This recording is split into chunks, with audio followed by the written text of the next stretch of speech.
Welcome to Real Estate Roundup. Glad to have you back. Hope you had a wonderful summer. I know I did. And it's back to the suit and tie and more professional attire as we come into fall. I'm Emmanuel Romanis, and today we're going to talk about landscaping. We're going to be joined a little bit later by Pete Geddes of 4Cs Landscaping, and we're going to talk all about the ins and outs of landscaping, plants, shrubs, mulch, when to water, when not to water, everything you can imagine about landscaping. So he'll join us in a little bit, but we're going to jump over right now to our segment that we call Who Knew? So with that, we're going to talk about deer population. If you live in the South Hills, then you're all too familiar with our problem with deer. How to control these adorable beasts of nuisance has pitted neighbors against each other in heated and even bitter debate. Yet, when cooler heads prevail, there are simple, inexpensive ways to keep deer away from your property. The solution when we come back. Stick around.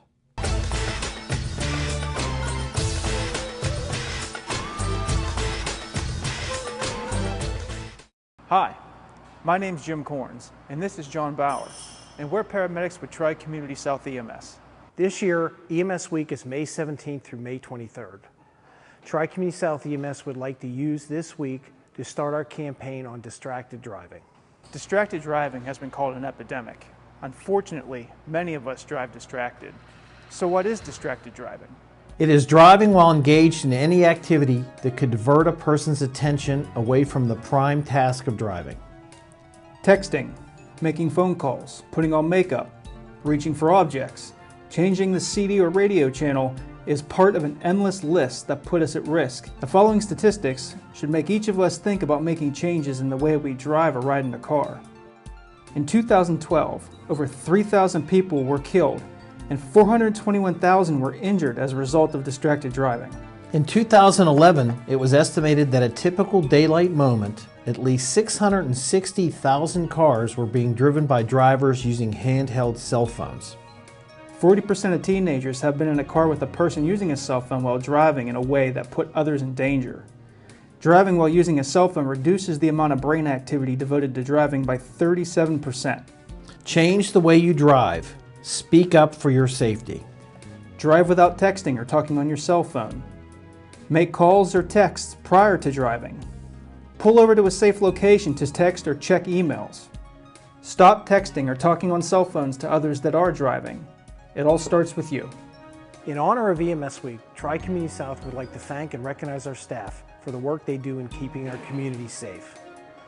For more information on Tri-Community South EMS, our CPR classes, or our Speakers Bureau, visit tcsems.org.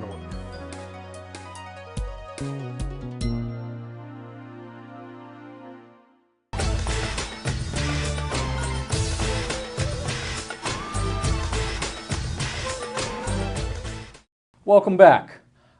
Before the break, we talked a little bit about the deer problem in the South Hills. Again, if you live in the South Hills, you're all too familiar with the deer problem. And what can you do to keep them away from your property? Well, some very simple and inexpensive ideas that will work is, number one, if you want to put up a scarecrow, you make the scarecrow out of ammonia-soaked rags or old sweaty clothes.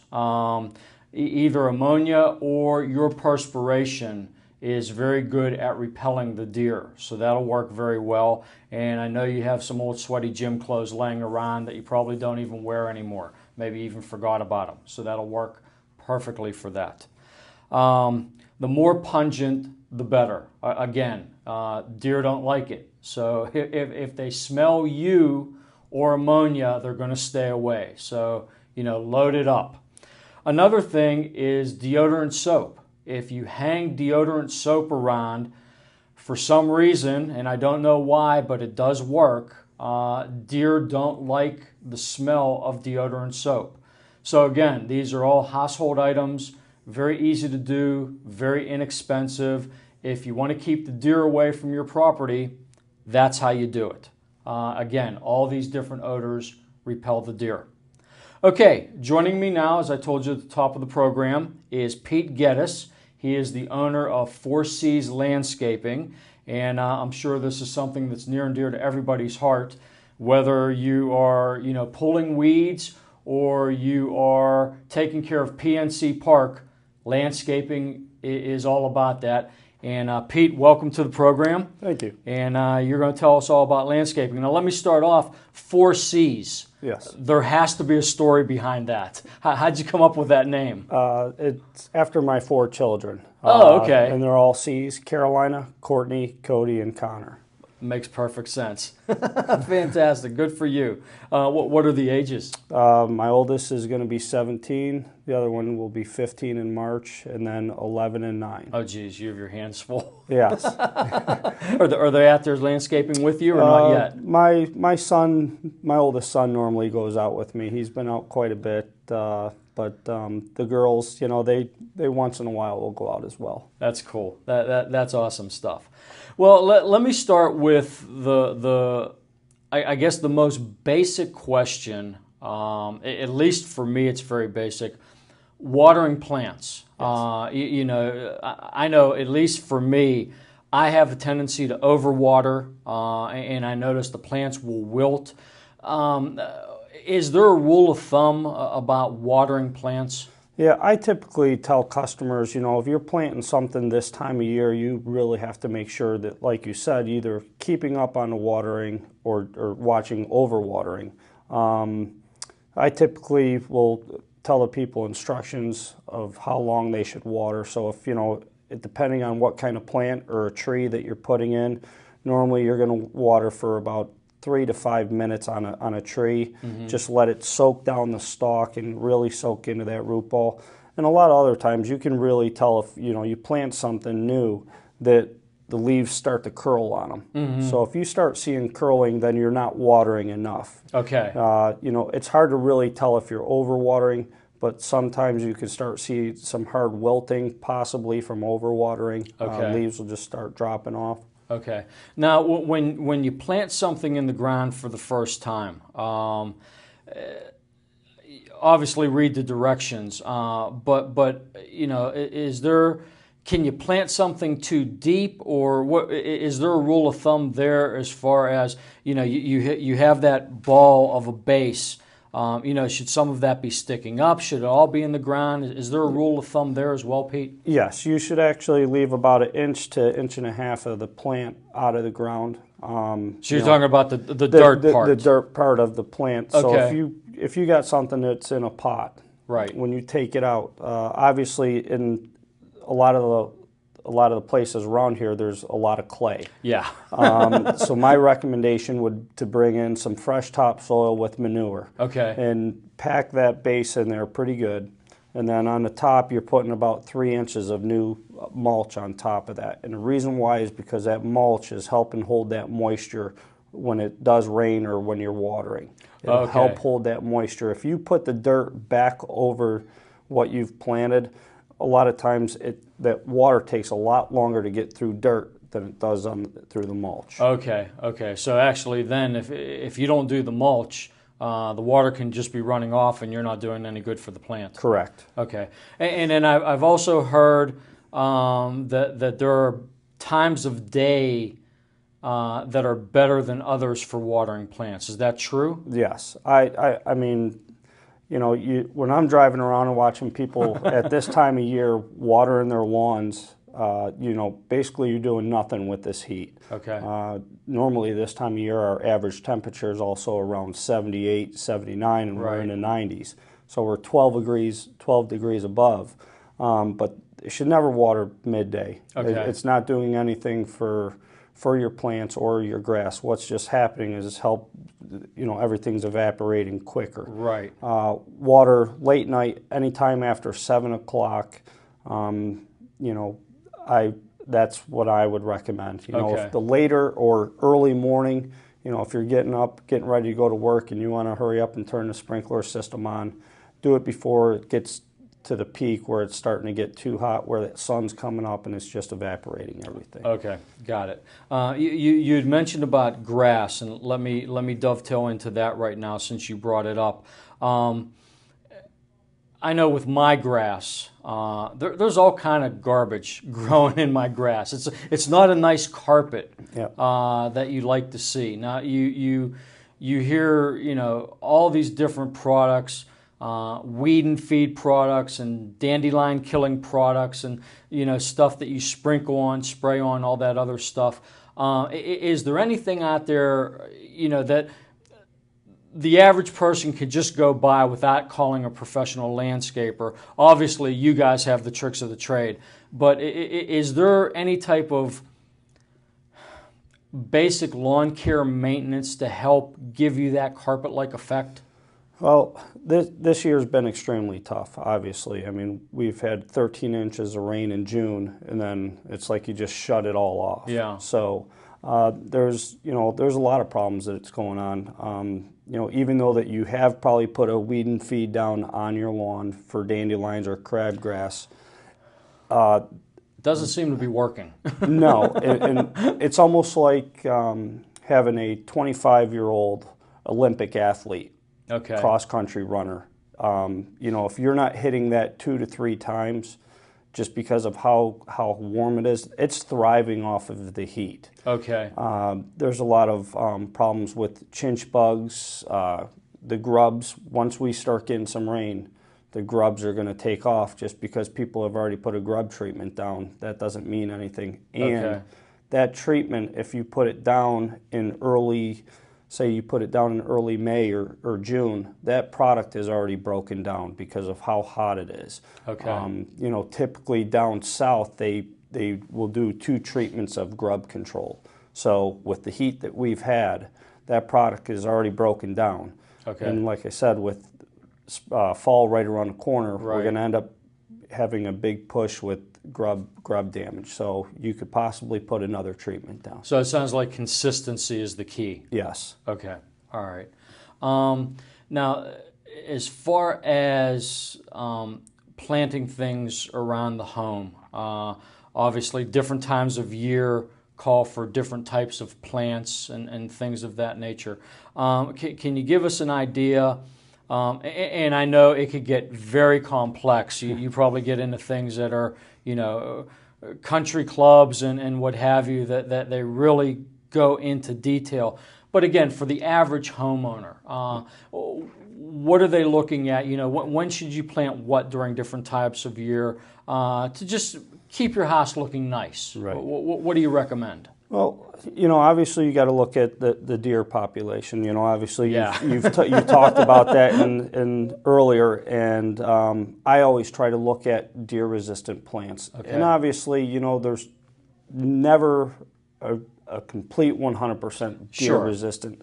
The biggest one that is probably out there is a boxwood. Okay. It's got a urine smell to it. The deer won't eat it. I've never seen a deer eat a boxwood, but there's no color. It's just green. Right. You know.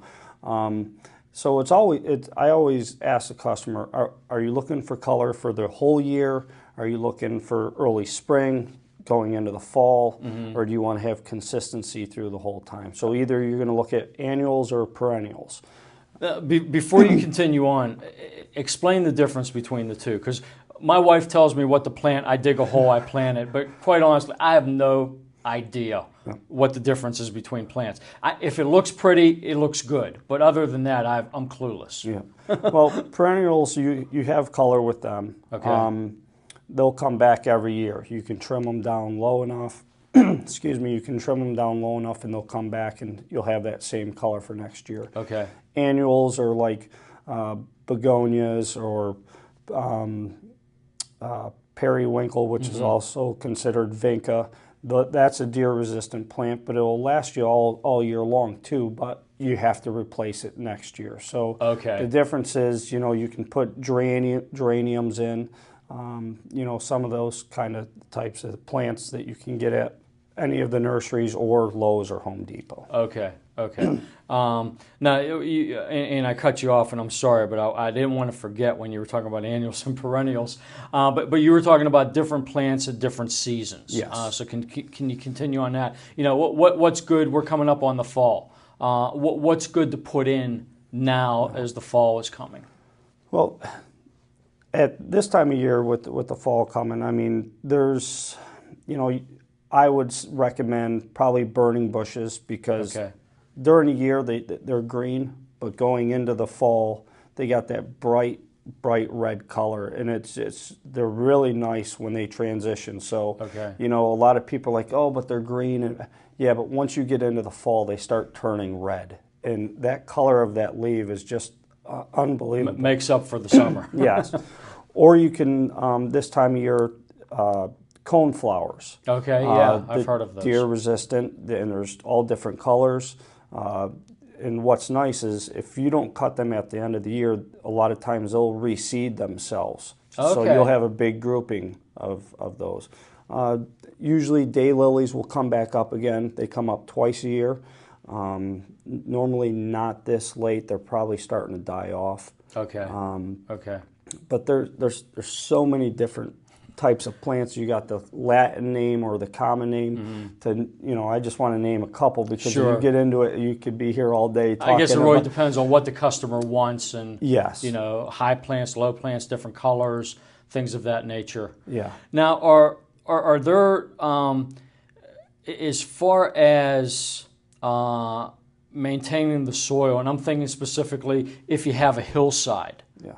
and you don't want it to run off, is there different types of vegetation that's better than others for something like that? Yeah, you can put down, a lot of people around here either use the English ivy, Pachysandra, Okay. myrtle. Now, is that stuff that you put it in, it kind of spreads? It spreads out, yeah. Okay. Or you can okay. use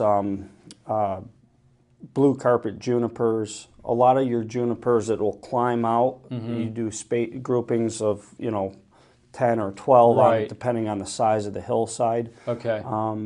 And then you could also put some grass plants in there as well, because grass plants typically work pretty well anywhere you put them. Okay. Okay.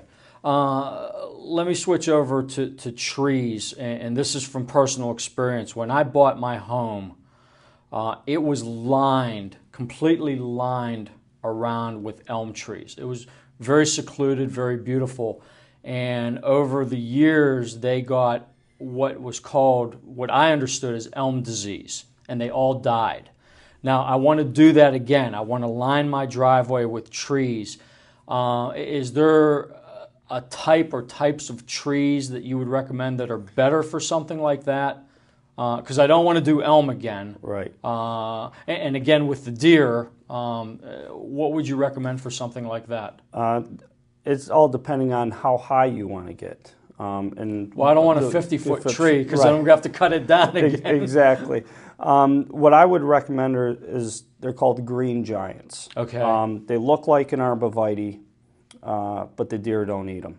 Okay. They'll grow anywhere from 15 to 20 feet tall Okay. and about 5 feet wide. Oh, okay. A lot of people use them as a hedgerow, and they'll stagger them, so it gives you that nice privacy. They grow 1 foot to 2 feet a year. All right. So they're one of the fastest growing trees out there. I've 3 years ago I planted some in Mount Lebanon for a customer over near scrubgrass, and I still go back and they've taken off. They're only 4 to 5 footers. Obviously, you can get different sizes. Sure. But this time of the year is a lot of the nurseries are starting to get a little bit lower on their stock. Right. So you kind of have to shop around for Sure. your customer. Okay. Green giant. The green giant is the best one out there for if you wanted to line your property. It gives you that privacy. Okay, good deal. In this area, well, I guess a lot of areas, but a lot of times there's problem with moisture coming into basements in homes. Is there anything that can help as far as landscaping is concerned to kind of keep water away from the house? Yeah. What is it and how do you do it? What can be done? Well, there's the cheapest way is to bring in topsoil and build it up so you're having that water flow away from your house instead of in. A lot of times I'll show up and you'll see how the crown is going in towards the house instead of away. you know, obviously that's why you're getting moisture inside. The other one could be your downspout. You know, if it's old terracotta, Right. most likely it's broken somewhere and that water's getting in some way, somehow.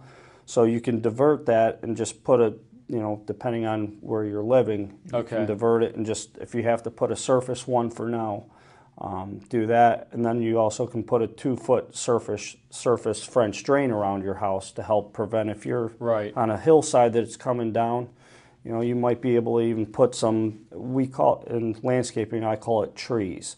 You put that line around your house, and then you have Okay. basically branches that come off, so you're catching it before it hits that main drain. Okay. So Got it. those are just a couple of ways that you can help kind of take that moisture coming to your house away. Now, as far as building up the topsoil and then you angle it away from the home, I know with my house, and I'm sure most homes are this way in this area, you have the block and then the brick. Yeah. Now, there's a demarcation line there. Is there a rule of thumb as far as how high the topsoil goes up, or does it matter? Or? I mean, as long as you're getting that water away from your house, or the other Right. thing that's going to happen is you're going to have to, you know, French drain all the way around Right. your house and put new in. So, you know, rule of thumb, I mean, obviously you're trying to keep your expenses down. Right. So my rule of thumb is always ask the customer, you know, it's your budget. Right. How cheap do you, not cheap, but how No, inexpensive do you sure. want to be Sure. to move that water away? You know, and if you have to say, hey, this is where I have to bring it up to, and you ask them first, because you don't, you know, if it's, say it's aluminum siding, Right. you know, if you got to go up to that point, do they want to cover the aluminum Right. siding, or, you know, so. Now, if you put in all this dirt and you go up, you know, if you're covering the brick, is there a risk by going up too high of termites or anything like that, or doesn't that really enter into it? It could. Okay. Obviously, mulch is the bigger problem if you have the mulch, you know, Okay. because then the termites can get in there. Typically, dirt, I haven't seen the problem with termites with the just straight up topsoil. Right. But when you build it up that high, most people are going to put a thin layer of mulch on it. Right. So Right. that would probably be the only thing that I could, you know, say Okay. with having termite problems is, you know, they get into the mulch or. Okay. All right. So you want to be cautious of that as Yeah. far as okay. That's interesting stuff. All right.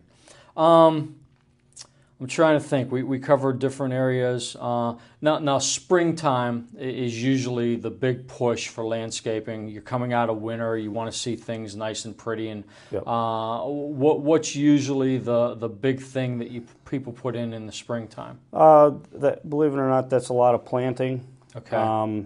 Planting and mulching. Typically start in April, May, June, and then typically July and August is when I normally schedule. We do paver patios, retaining walls. Okay. So we kind of try to push those until it's drier. Right, Because okay. when you have to go in and dig somewhere when it's wet, and it's just thank goodness the month of June we had some walls scheduled, but we just pushed them back. Right. Typically, you want to try to be as dry as you can Okay. doing retaining walls, or else you're going to make a mess. And Right.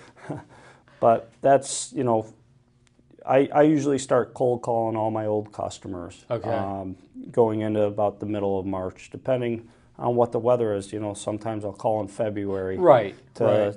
Hey, are you coming back this year? And I pretty much have most of the same customers year after year. Okay, good so deal. It's been very good. Now, as far as let's switch over. Someone who's selling their home, they're thinking of putting their home on the market. Obviously, on the interior, you're getting rid of the clutter, maybe doing some repainting, some minor work. Hopefully, it's only minor work to spruce it up, make it look good, make it look pretty, make it look appeasing to the people coming in and inviting. The same is true for the outdoors, the landscaping. For someone who wants to put their home on the market, Pete, is there anything you can recommend that will give you fairly inexpensive, they can maybe do on their own if they don't want to call a landscaper in or have the budget for a landscaper, but will give them an immediate bang for their buck of, when the people pull up, wow, that really looks nice. Yep. Is there anything that you could recommend for that situation? Curb appeal's a big thing for somebody selling their home. I've worked with a few realtors, and hey Pete, can you take a look at this? Well, when's the house going on the market? In 3 days. Right. Typically I try to take care of them because they're out there working as well. Sure. A lot of the things that I notice is either overgrown bushes that somebody's not too sure on how to trim the bushes. Okay. We go in and make sure that it's taken care of. If there's bushes growing into each other, I'll try to take them off, but a lot of times what's happening is these bushes are so overgrown, they grow into each other and there's no oxygen getting through the plants. Okay. So they're fighting to see who wins, and both sides will die. Right. So you kind of have to leave it as however that plan is there. Okay. We've gone in, taken trees or trimmed trees down that, the peaks of the house that, there's a blood-good Japanese maple tree that's just overbearing on the house. We bring the canopy down, and, I just did that 3 days ago for a lady in Bethel. So, okay. We offer a lot of services for our customers. So it could be just really a matter of coming in and doing some basic maintenance to make it look good, maybe throw down a little bit of mulch, trim everything up, not necessarily planting new things, but just making what's there more appealing. Correct. And I've had customers, they'll plant new things, and my recommendation, honestly, it's nice to go in and do all that planting. What if that new homeowner comes in and they don't like anything that you've just done? Okay. So a lot of times that, hey, we ripped 3 things out, but it's bare there. But as a new homeowner coming in, a lot of times they might be like, oh, well, I have some ideas for that now. So just give them a clean slate. Keep that in mind as a homeowner. You're putting your house on the market, that sometimes putting in might not be what somebody else wants. They love your house, they love the layout, but they don't like that. It could be a double knockout rose. I know some people that don't even like them. Right. You might love them, somebody else might hate them. Right. So it sounds like the bottom line is call you to be sure. Yeah. And then go from there. Yeah. That makes sense. Okay. Is there anything that you'd like to bring up, or is there anything maybe I missed that you think the viewers need to know about, or anything you'd like to bring up at this point? Just going into fall season, leaves are going to be changing and they're going to be falling, and a lot of people don't like to do fall cleanups. So if you don't like doing them, give us a call, and we'll gladly take care of you. Sounds great. Pete Geddes of 4Cs Landscaping, give him a call. Again, if you want to contact the show, you simply send an email to realestateroundup@outlook.com. So that's a wrap. Thank you for watching.